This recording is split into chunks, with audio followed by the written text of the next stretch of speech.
Hello and welcome to ArtShow. I'm Craig Stover, and today I have with me Jennifer Small. Hi, Jennifer. How are you today? Hi, I'm doing well. How are you? Very good. So I went online and found a whole bunch of your images, and I made a selection, and I Mhm. wanted to just start like I normally do, just talking about these. So I think it's kind of important for the viewers, if they don't pick it up already, to know that, and hopefully I'm getting this correct, that a lot of your work is based on locations, like observations of locations or certain Yes, things that you're taking. yes. hmm So um, let's use this one as an example. Tell me a little bit about this piece. Sure. So this one's called At the Corner of Bellevue and Ocean Drive.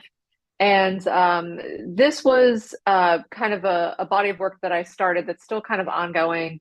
Hmm. That's about a trip I took to Miami for the art fairs in December. Okay. And what I wanted to do was, I was kind of struck by, leaving the Northeast and in December, and then traveling to Miami in December, and just kind of that juxtaposition of, um, you know, the vibrancy of South Beach and the kind of drabness of the Northeast in the winter. So, Uh-huh. um, so this was kind of an idea of for a series. I've only done a couple of pieces so far, but yeah. So I took bits and pieces of things I saw in Miami, and then Hmm. pieces of things that I saw around here. And I live in Wilmington, Delaware, so Okay.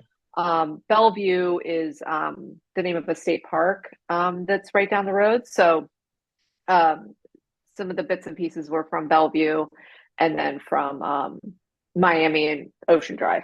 So when you talk about bits and pieces, is it hmm like the light blue and the pink could be from Miami because you're picking up those colors from down there? And So it's the shapes as well? Are you picking up shapes from locations? yes. So this one is it's mostly like the the shapes and the forms, the patterns, the textures, and Hmm. then I'm kind of exaggerating. The palette is kind of exaggerated, but in a lot of cases inspired by the locale. So what I do is take photos of things that I think are interesting aesthetically. It could Hmm. be, bits and pieces of architecture. It could be things on the ground. It could be things, natural things, anything. And then I'm kind of just taking those as kind of formal elements to Okay. build my compositions. So a lot of the pieces then I'll nod back to kind of the source. Okay. So it's not necessarily a very a specific location source. It's is it more like memories of an area? Yeah, I would say so. I do collect images, so Okay. I do have source material Hmm. in addition to kind of my feeling or memories of the place. Um, Is source but material always something that you generate? In other words, is it always like you're always snapping photographs, or are you also taking paint chips or garbage or stuff Oh, like that? no, I haven't done that in a while, actually, Okay. taking physical things. The last few years it's been photos, and then from those photos back in the studio, then I'll kind of break them down and do sketches and kind of piece things together. Okay. All right. So on a piece like this, I thought this was really dynamic. Um, Oh, thank you. is there a lot of um, experimentation in the beginning, in the process, the creation process with this, or do you kind of like already know what it's going to look like? You have So the something in your head. experiment, yeah, the experimentation comes more with the kind of drawing stage or the planning stage. So Okay. I'm kind of taking the things from each observation that I think are the most interesting and kind of like literally, cutting and gluing and moving things around. Okay. Um, and then when I reach the point where I'm satisfied with the composition, then I'll usually figure out the color palette. And in Okay. this case, this is a completely imagined palette. This is no, not colors Well, that that's are nice to hear. It's so it yeah. sounds like you have source materials, but you're not keeping to be faithful to them. You're allowing them to be springboards. You're Oh, using, totally. yeah, that's Totally. great. Yeah. Yeah. And I And think and that's where those sometimes inventive shapes come from. That it's more imagination than picking them up. I really enjoy that. I even like the subtlety in the color palette where you're not choosing one pink. You've got like five or six pinks in there. And I really like that. yeah, this was a fun one to work on. So for example, like the source material here, it's in the title is a coat rack and a bike rack. Okay. So when at this time I was living in Chicago and I had a job out in the suburbs. So I'm a graphic designer Hmm. by day, kind of, I guess. So I was walking to the train and taking the train out to the office I was working at in the suburbs. And Hmm. I was, kind of collecting things on my walks and trips on the train and things like that. So this bike rack was in my neighborhood. And it was, at certain parts of the day, those kind of arched bike racks, and they'll Hmm. they'll Yeah. cast a shadow Yeah. that's almost like creates like a kind of sharp angle. So Oh that's what yeah. the yellow bits So when you saw are. that, were you like, "Oh, I'm going to use that"? Like, Oh just yes. you took a photo right away, and Yes. okay, you always have Yes. your camera on you at all times. Who doesn't? Pretty much. I Yeah. mean, not always, but pretty much. I mean, I was coming, going to and from work, so I had it, and then the the area on the left is kind of the coat rack. So in that office, there was a bar for us to hang our coats or whatever, and Hmm. when they weren't in use, it was just those like wire hangers.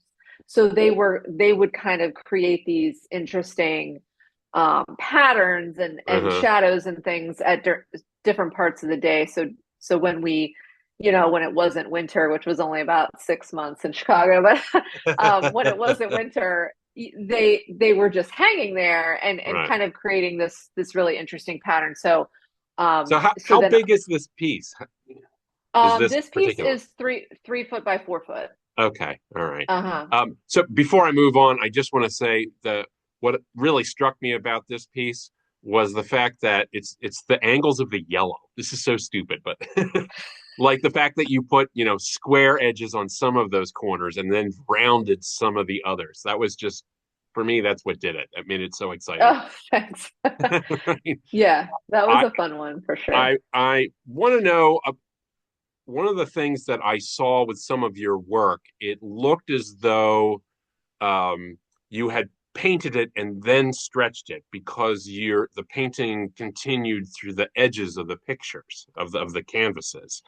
Um, Uh-huh. are you just painting the edge just to clean it up, or is your process to paint on unstretched canvas?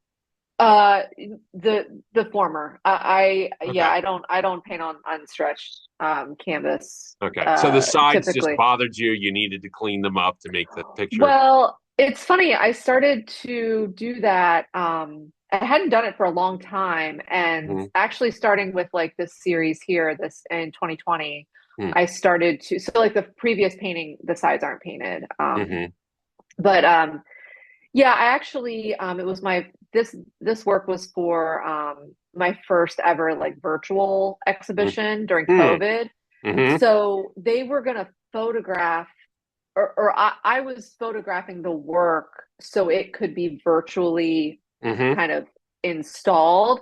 Right. So I was noticing the edges like more than normal. Hmm. So I then I realized for this series, I kind of continued the painting around Hmm. so that when they were like in the virtual exhibition, Oh, that's interesting. they felt more Virtual. like Yeah. I guess they felt more three-dimensional or Well, I mean, more it totally changes it from a picture to an object when you're doing right, that kind of stuff. right, So right. I chose this particular one because I love the fade, the color fades that you were doing, Oh, the two thanks. subtle back and forth ones, the implied space that, but it's so flat.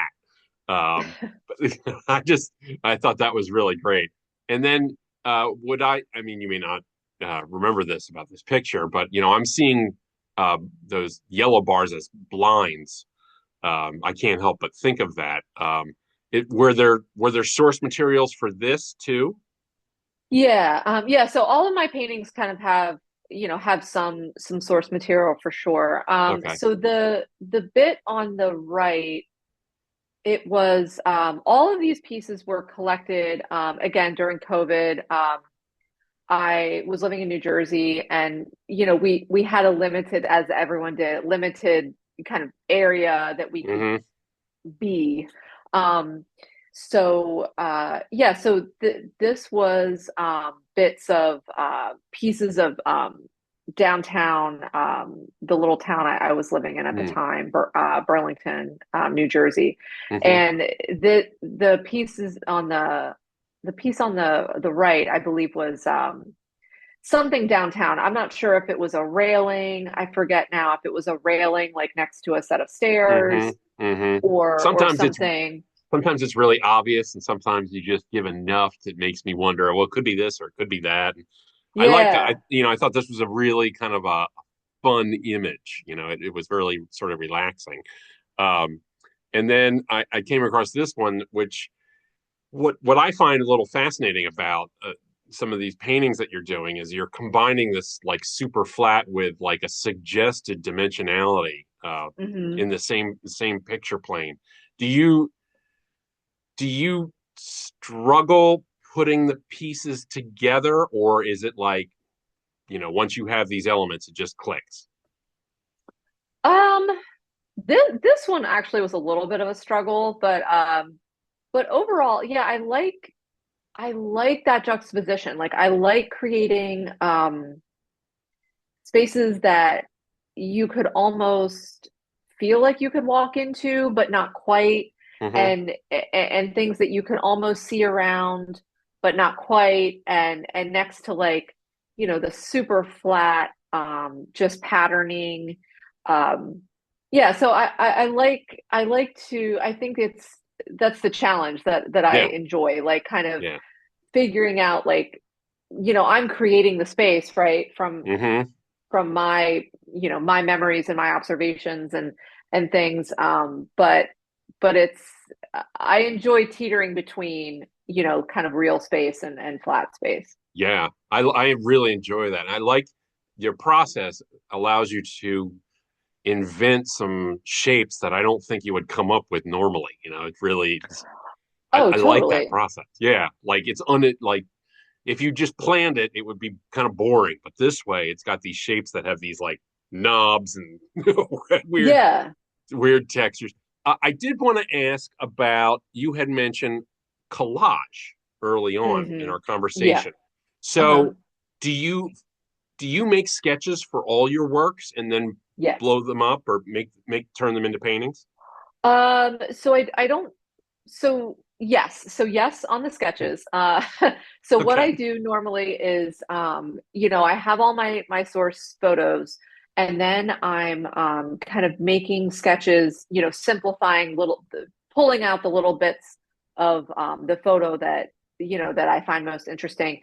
And then a lot of times I'm actually then taking all my sketches and then cutting those up, Hmm. literally Hmm. physically cutting those up and creating kind of like drawn collages in a Hmm. way. Hmm. And then and then that's the composition that I then and of course it often evolves in a way, Hmm. but depending on how it's looking on a larger scale and how things are playing out and relating to one another. So yeah, that's kind of what I do. But yeah, more or less, I'm planning everything out in a sketch. Do the sketches, do you consider the sketches artworks in themselves? Have you ever had a show of just the collage pieces? I haven't, but I actually made prints for the first time of my collages just recently with the the series I'm doing right now about a trip to Venice last Hmm. summer, Hmm. and those collages were actually painted, so like pieces of drawn and painted, so they're in color, in other words. Yeah. So I actually just got some prints made Okay. recently of What of what those. kind of prints? Just like our like archival, like Okay. So just prints. like that, Yeah, like a digital print kind of a a thing. digital print. Yes, yes, yes. Okay. All right. Have you, because that was one of my questions I was going to ask about printmaking. Your work would lend itself so well to that, I would imagine. Have you Oh ever yes, have you ever done printmaking yourself? yes. Etchings, I screen print, that kind of stuff? I really got into screen print in grad school and would love to do it more often. Hmm. But but yeah, I actually I got to TA a screen printing undergrad class when I was in grad school, and then I Hmm. took a grad class and just got really into it. I actually made a whole series of screen prints for my thesis, Hmm. my MFA show. Yeah. So if you'd like to go back to it, what's holding you back? Um, I have Space, to money, time? space, money, time. Yeah. Yeah. Well, all of the above.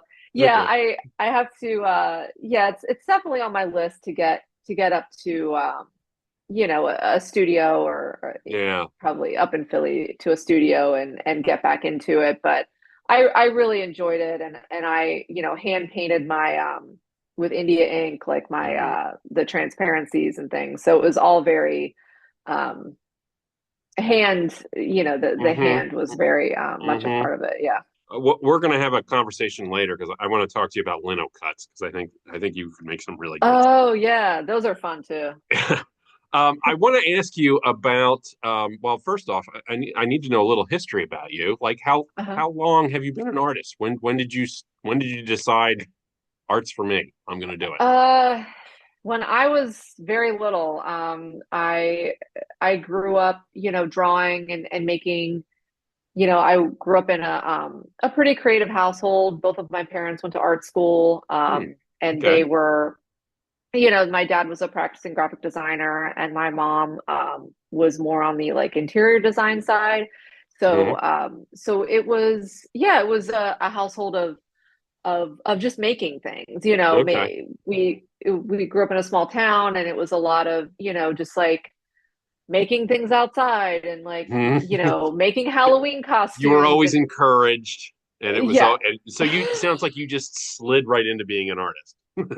Oh yeah, I mean, I Okay. I really loved drawing and making. I mean, all through school and everything. Right. And I went into art education first off as an undergrad Hmm. kind of major and taught for about 10 years. Hmm. Yeah, so then I kind of switched gears to graphic design, but before that, I got my MFA Hmm. and yeah, so I've been an artist, I guess, for a long time, but Okay. Well, speaking of long time, so you've been making work for a long time. How would you say your work has changed over the years? yeah, so I think it's gotten well, one, the palette has changed drastically. In Two, what way? What does that mean? from well, it's like kind of gone from, only like local color Okay. to, imagine color. And now more recently, I'm getting back into, a combination of the two, Okay. um, which has been kind of fun. But yeah, I started out to be a very like realistic painter. and then you know, I was trained still life, portrait, landscape, Uh-huh. the kind Right. of and Was then the in what was the change gradual, or was there like a break where you were just like, okay, I'm gonna do new stuff? um I think it was kind of gradual. By the end of undergrad, I was, taking, realistically painted things and just repeating them a bunch to kind of Hmm. create kind of an abstraction Mm-hmm. in that way.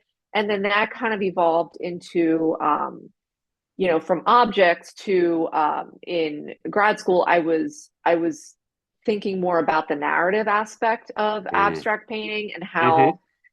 how abstractions can be narrative. Mm-hmm. So I actually I was in a narrative painting class in grad school at the time, and that's when I started to like record my day.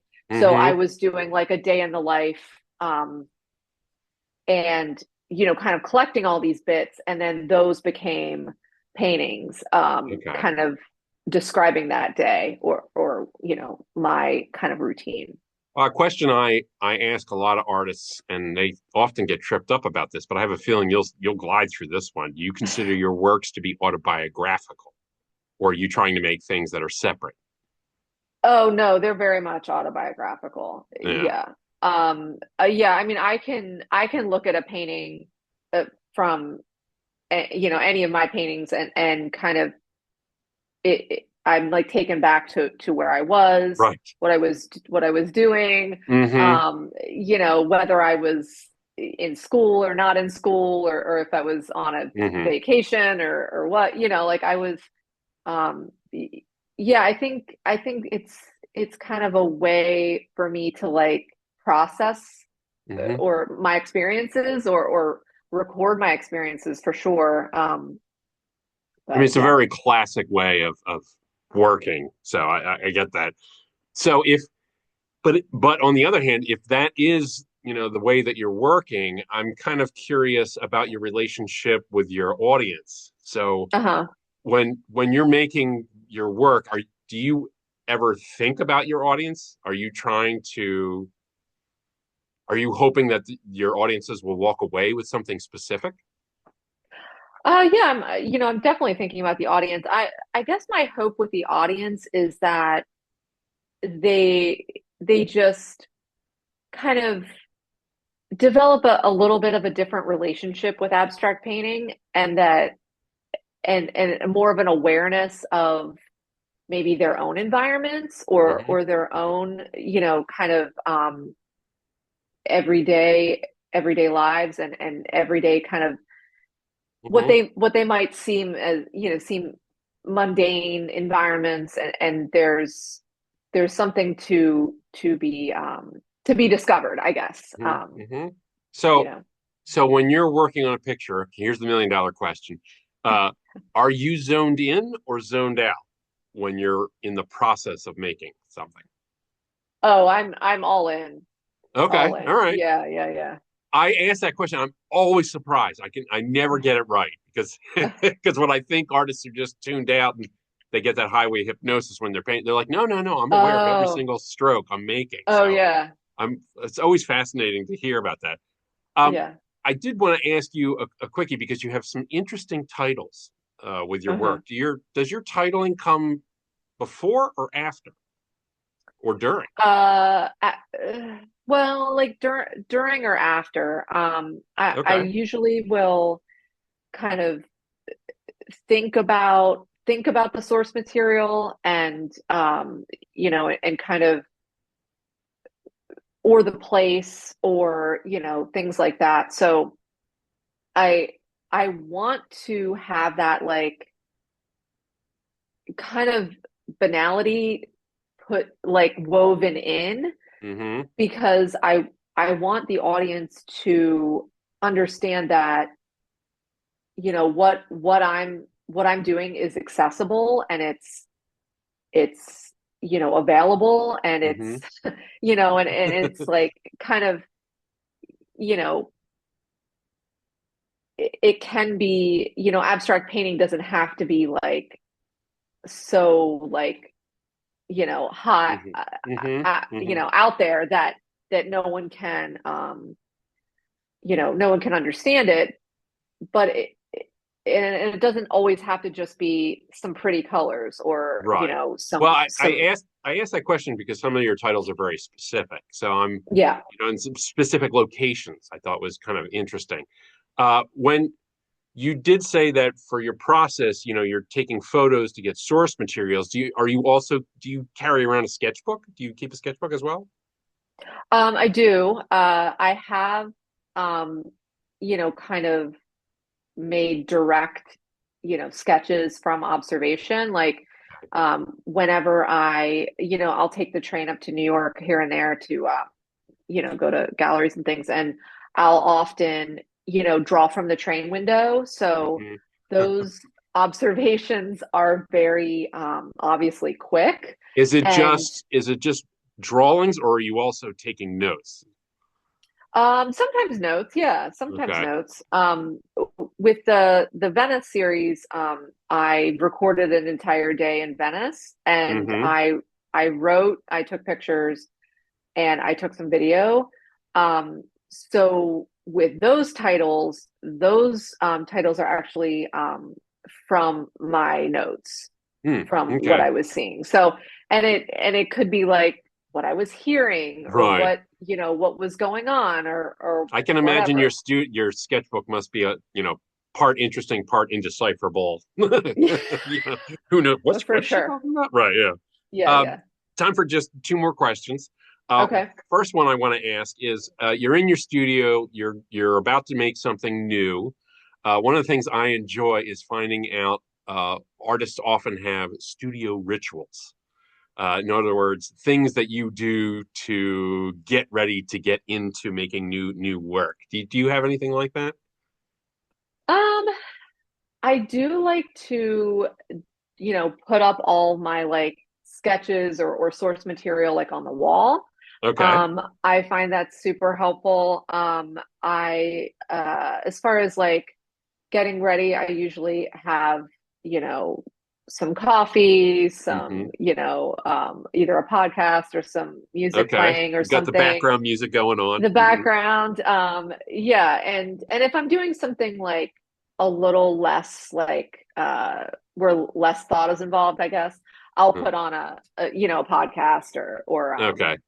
something like that. But You yeah, can't I work in just silence though.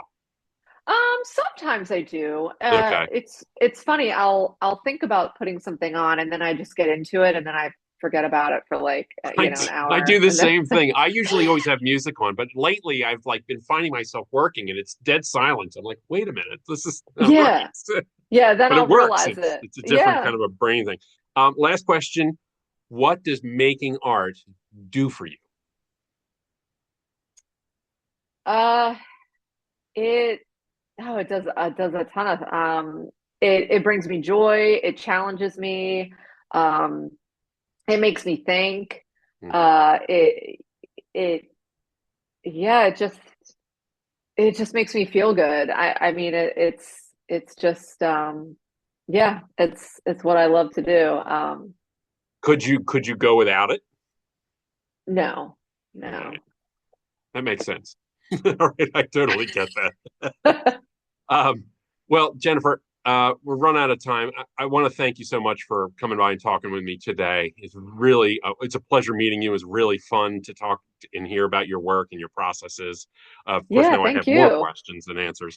Um, And I want to thank everybody who stopped by to watch Art Show today. We really enjoy your support. Of course, liking and subscribing is your way to show us that you really care.